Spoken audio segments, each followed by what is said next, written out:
Welcome to the Rim Break Rodeo. We hope this video helps. You begin by making the job safe and accessible. First, disconnect the negative battery terminal to avoid shorts while you handle electrical connectors. Once done, gather a 10 mm socket, a Phillips screwdriver, and a trim tool, gloves, and a flashlight help.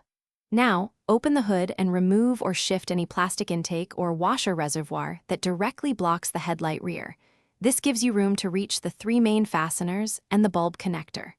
With clear access, you're ready for the next step.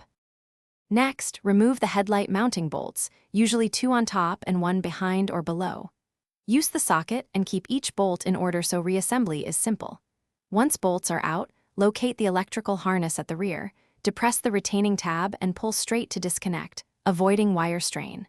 Then work the assembly free from its plastic locating tabs, gently wiggle and guide it out of the aperture. If an intake or liner still interferes, partially remove it first and support the lamp as you extract it. Finally, with the assembly free, place it on a soft surface, change bulbs or replace the lamp assembly, and then reverse the removal steps for installation. Make sure bolts are snug but not over-torqued, and reconnect the electrical harness before lowering any moved components.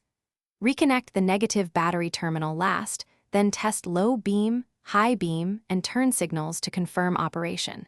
If the new lamp sits tight, double-check for a missed fastener or an adjacent trim piece that needs loosening. Thanks for watching. Consider subscribing if we helped you.